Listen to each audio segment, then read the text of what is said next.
From MTN, the Montana Television Network, this is Face the State. Welcome to Face the State. I'm Margaret DeMarco with KRTV in Great Falls. This week we will examine Senate Bill 160, also known as the Health and Safety Bill. Montana is just one of 3 states that does not have legislation to protect its firefighters from on-the-job illnesses. Firefighters in Montana have worked for almost 2 decades to pass a law that will protect them from illnesses such as cancer and communicable diseases. In November of 2017, we introduced you to Great Falls firefighter Jason Baker. When we sat down with Jason, he was 1 year into his cancer treatment. Baker wanted to share his journey and what it was like to not have a bill like this in place. My first day on the job in Great Falls was July 3rd of 2000, and thought that was just the best thing ever. Helping those in need is his favorite part of the job.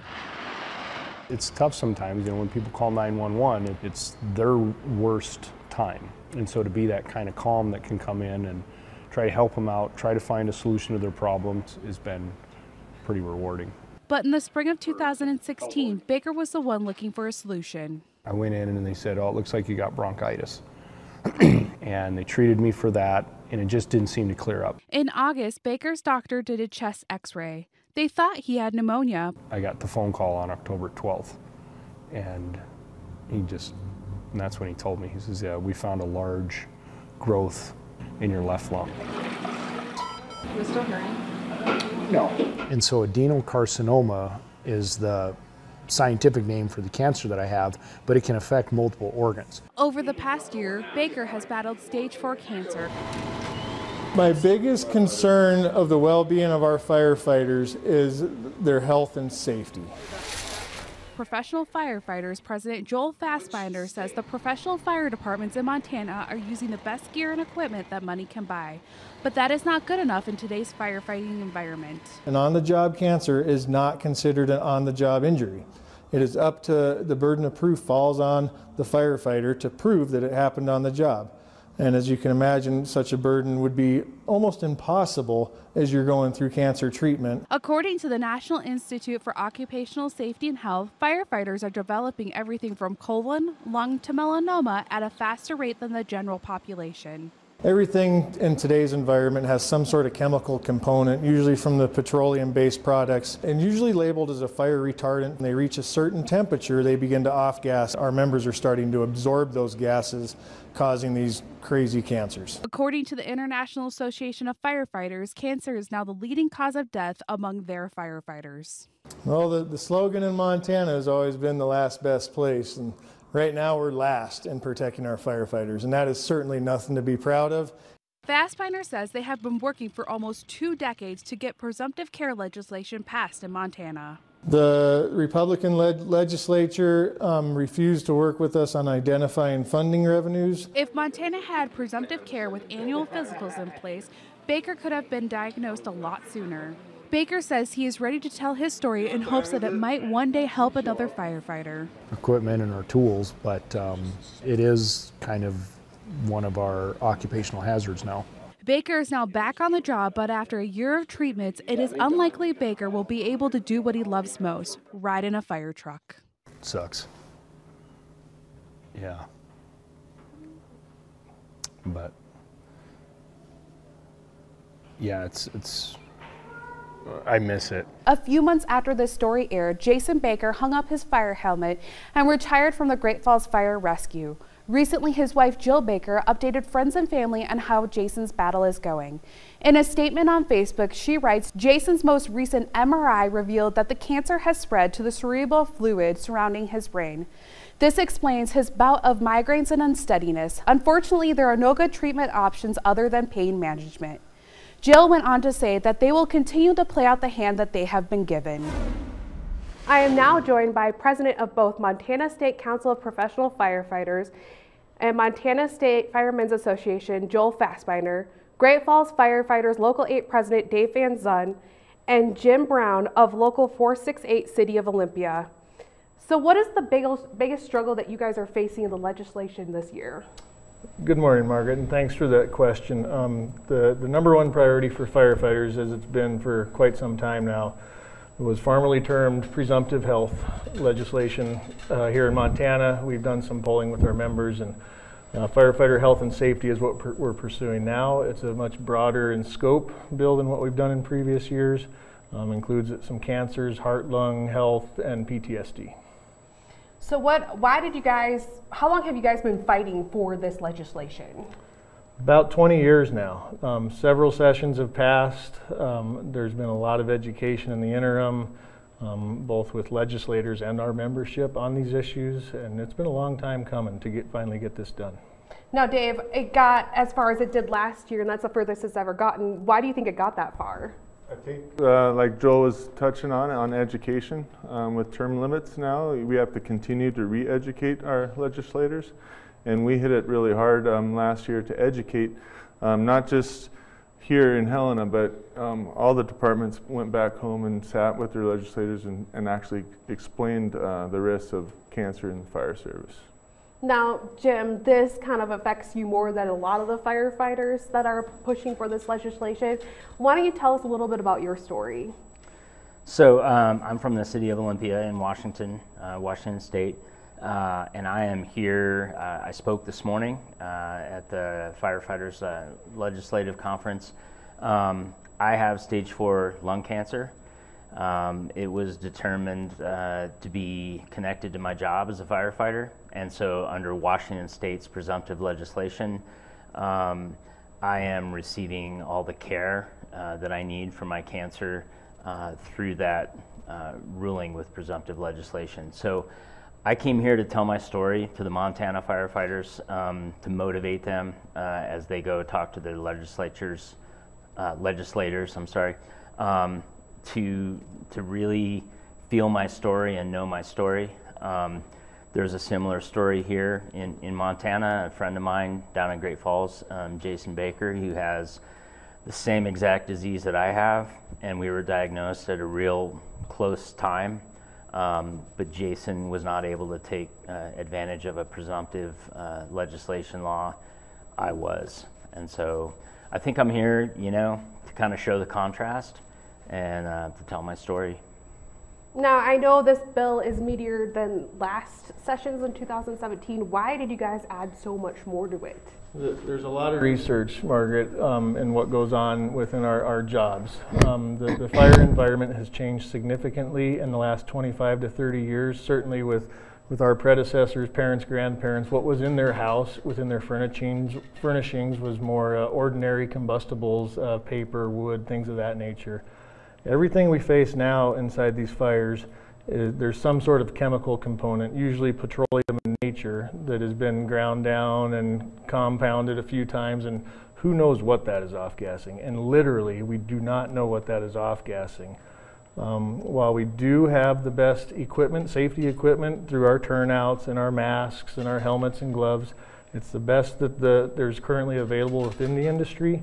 Short of wrapping ourselves in saran wrap, I mean, there's an absorption rate that it's going right through our skin.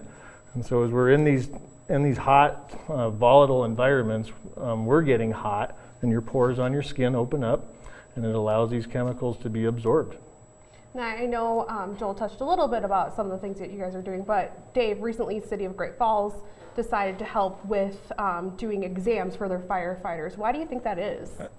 Absolutely. I think the City of Great Falls woke up with what happened to Jason, and so we negotiated in our contract annual physicals, mandatory annual physicals. And the importance behind that is early detection. We want to catch these diseases early so our guys could go back to work. We don't want to have people retire like Jason did because it was caught at late stages. But we've gone beyond that in Great Falls to the point of having these special washing machines in our stations to wash our gear every time we go to a fire. Have a second clean set of gear to go in there. We have diesel cleaners on our engines, so we don't breathe that. We have policies that we don't go into our living quarters with our gear. And now they're building actual negative pressure turnout rooms, so we put our gear in a special room so it doesn't expose us. So we're doing our part. Like Joel says, we all got the best gear. We're doing everything we can. It's just time for the state to do their part. Now, I know we're only one of a few states. What other states don't have this legislation? Mississippi, I just found out yesterday, is getting really close. They're almost on the same timeline as we are here in Montana. Virginia just failed out of committee, I think 3 days ago. So there's some good and some bad news out there. Certainly to be the last best place, we don't want to be last, but we want to be the best. So what are some of the obstacles you guys faced in 2017 when you guys were pushing this legislation through? 2017 was, we did get a little more success. We got a little deeper than we had in previous sessions, but we still ran into some bipartisan opposition for reasons that I certainly don't understand and our membership doesn't understand. I mean, we're talking about firefighters, the people that you go to, you're on soccer teams with, your kids go to church together, all these community events. I mean, the fabric of our community, and somehow this got turned into a bipartisan issue. And we didn't understand that, and that was really hard on our membership. And I think we took that opportunity to further educate both our members and the legislators on what exactly we're trying to do here and these dangers that we're facing. And then for Dave, how hard is it to see, how have you guys supported your other brothers and sisters who are getting cancer because this legislation doesn't really exist? I think we're doing it at a local level first. Like specifically with Jason, we try to keep him on the job for, it was close to a year, keep him working so he could have that health insurance coverage. Because right here, like Jim was saying, the difference between him and Jason is he's covered under the state. So if Jason doesn't have health insurance, you know, it could actually medically bankrupt you when you're fighting these diseases. So number one is trying to keep them on the job as best as we can, as long as we can, fit them in the community, and then support. You know, you just got to be there for your brother or sister, whoever comes down with it, and just support them. Don't treat them like they have the plague because they got some sort of cancer. You got to treat them like, hey, you're my friend, I'm still going to do. Keep them included, and you know, go from there. Well then, Jim, I know you can talk about this. I know you're covered under Washington, but how stressful is this on the family, especially with the firefighters here who aren't covered? You know, cancer is, it affects your life in so many ways, and it's so stressful just dealing with the disease yourself. And so the added stress of there being this financial burden of, you know, I mean, just even, you know, Dave was talking about keeping Jason on the job. You know, there's that. There's, I mean, when you're not covered like I'm covered, you know, there's deductibles. There's, you know, you got to meet all those kinds of things. That's stressful. Like I have, and when I gave my presentation this morning, I was trying to impart that, like, that's one stress I don't have to worry about. Like, I see the bills that come. Like, my monthly pharmaceutical bill right now is $17,000. I showed the guys a picture of a pile of pill bottles that I took for 18 months, and it was $270,000 worth of pills. I don't have to worry about any of that stuff. And so that, you know, if I'm not stressed out about that, then I'm not stressing my family out. And you know, we're still dealing with a pretty huge thing, but that's one aspect that I don't have to think about. I don't have to worry about it. In May of 2018, the International Association of Firefighters sent instructors to Great Falls for some training. Firefighters from Montana, Washington, and Idaho were able to learn how to be peer supporters for their departments. That should be the time for you to clear all that out. Billings firefighter Matt Hoppel has been a firefighter for 20 years. He says a great need has gone unnoticed for many years. We've never got ahead of it. You know, we've never said you're going to come across this stuff in the fire service and how you deal with it. But for the past 2 days, Hoppel has been learning how he and other firefighters can be peer supporters. We've had a lot of similar type programs, but not specifically geared toward the peer-to-peer training. International Association of Firefighters peer instructor Carrie Ramella says that they have found through research that firefighters have a higher rate of PTSD and suicide than normal population. They're exposed to trauma on a shift basis. They have sleep deprivation because of the type of work that they do. They're the problem solvers, so they should be able to handle it, and they don't reach out. Ramella says they found that firefighters are more comfortable speaking to people who know where they are coming from and can understand what they are going through. The hope is that peer supporters are the bridge to other resources. So if somebody will go to a peer support, talk about their problem, the peer supporter then connects them to the resources that will ultimately help them. Once the class is over, these men and women can bring the knowledge that they have back to their departments to start a peer support team. Bozeman Fire Department, we've started a peer support team about 6 months ago just to really take care of our members, and this training offered through the IAFF is really just the next step. Bozeman firefighter Bretton Clark has been a firefighter for 5 years, and he helped start the department's peer support team. And that's just amazing for us to get the same level of training across the nation, and it's important because we haven't done it before. Guys, they're just starting to recognize how important this stuff is. So then, I noticed you guys added PTSD to this bill. Why is that? That is arguably as big as cancer has become in our job. Suicides are increasing at almost an equal rate. The things our members are facing and trying to deal with that, society thought that was limited to the military. And I think firefighters as a whole, we're just short in coming and being honest and talking about these very important issues. And what we've come to realize is PTSD, post-traumatic stress, is no different of an injury than a firefighter falling through a roof or a floor. While that might appear to be more glamorous, these post-traumatic, these mental injuries are hidden. And it's causing our members a lot of pain. It's going to the house, it's devastating families.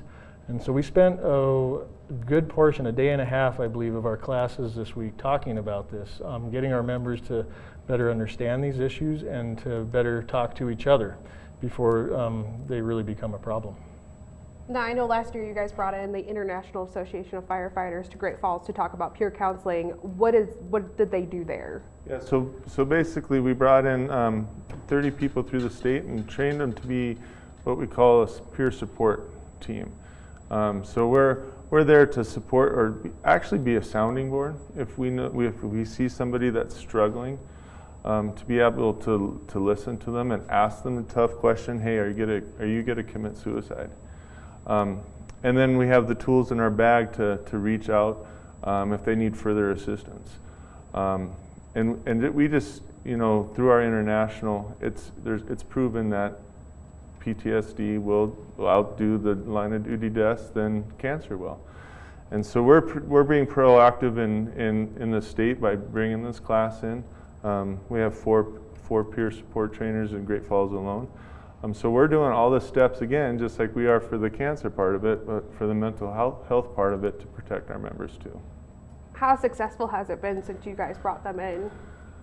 We haven't really rolled the program out yet. It's actually, the key thing that the International teaches you is that you build your program for success. If it fails one time, you're gonna lose the trust of your membership. So we've been pretty, we're pretty Deliberate. Yeah, deliberate of making that program right. We're looking at rolling out next month.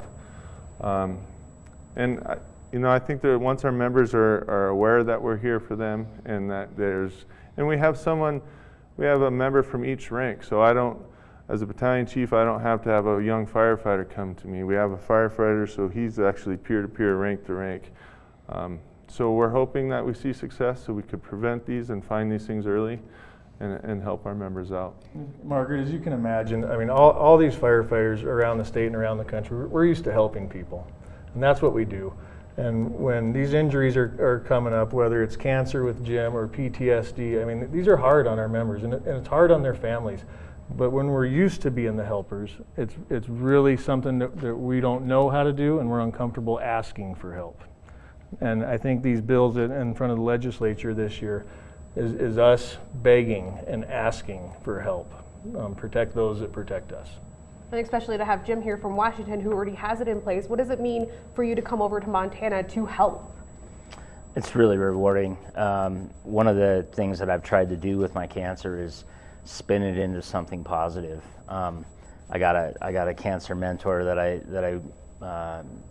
I work with that has a phrase that he calls, basically says, I won't waste this cancer. And so I don't want to waste this opportunity that I can come and help the brothers and sisters over here in Montana. I can tell my story. I can be an example of, a successful deployment of the presumptive legislation.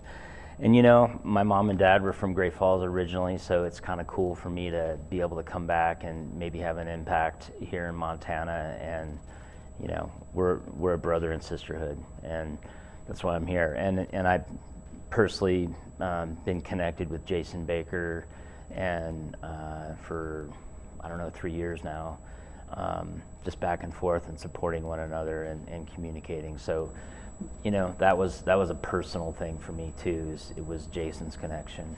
So, I'm honored to be here. So, and then also in the bill, it talks about volunteer firefighters and how they can also participate in it. What is that?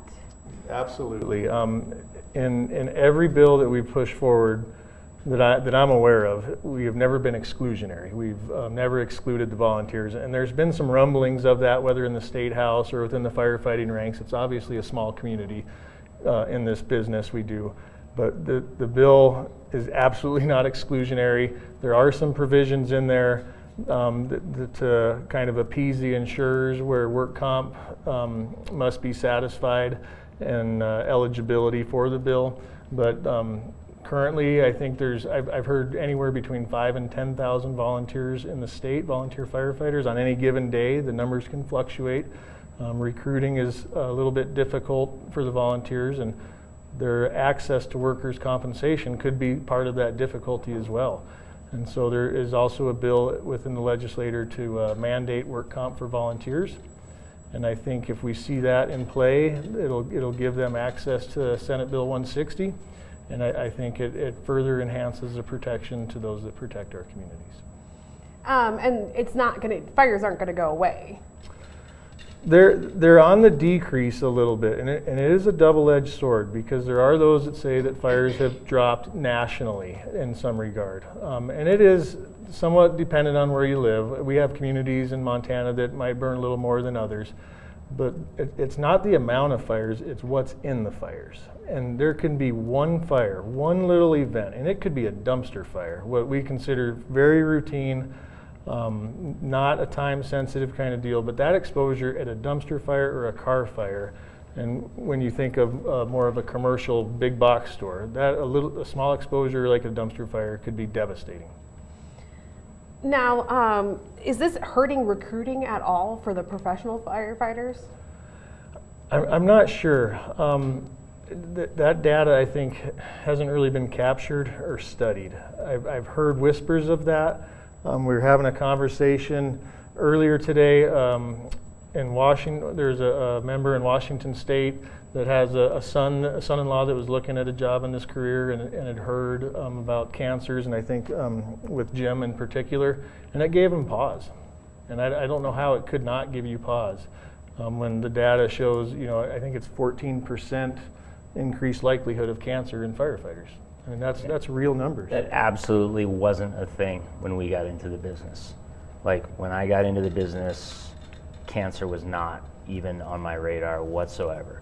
And you think about all backdrafts and all the movies, and it's like, I always thought, if I ever buy it on this job, it's going to be on the side of a freeway on an aid call or this or that, that it wasn't going to be cancer. And now it is. And I actually had an interaction with a young man in Washington who was considering the career, but is taking pause because he's seen my story, and it's like, man, I don't, is that worth that, And also, you were talking about the combustibles and the fires. We had a fire in Olympia at a spa jacuzzi store.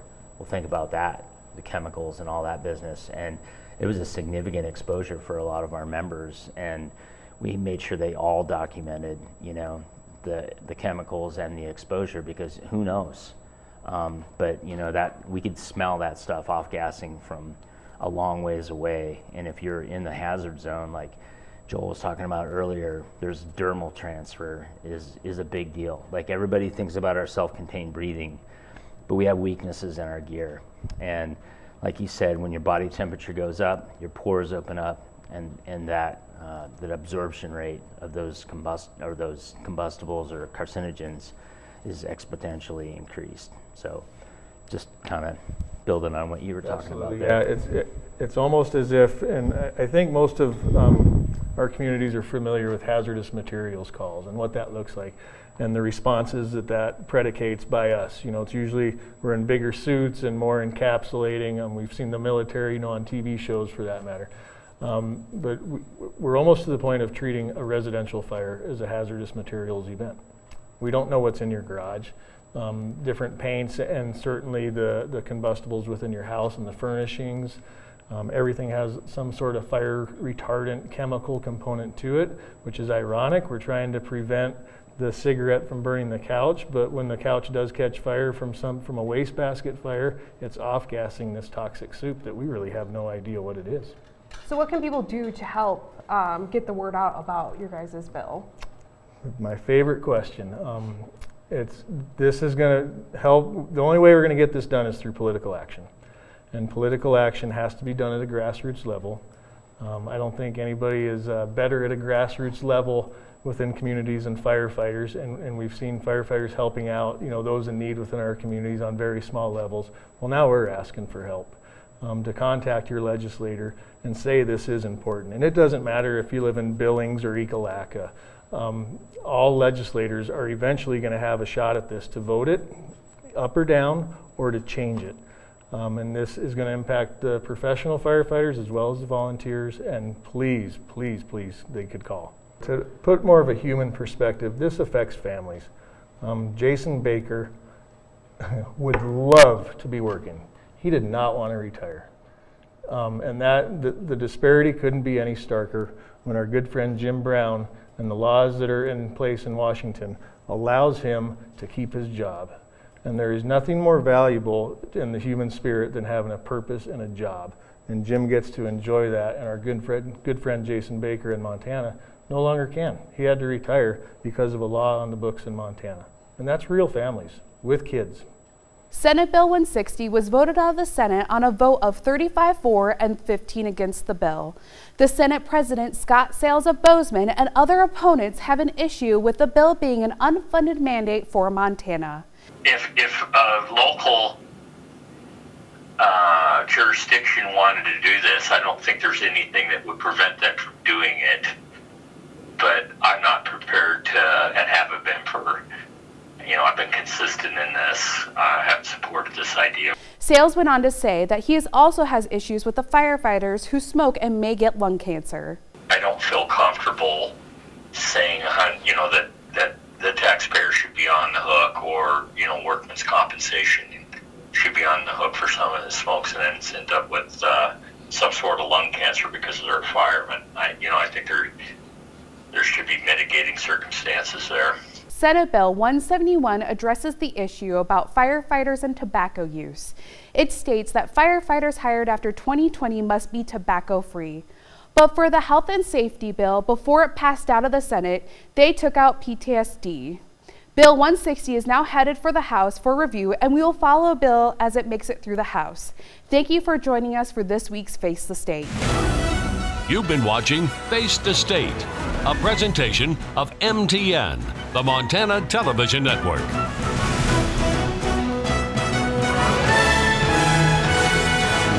Inside the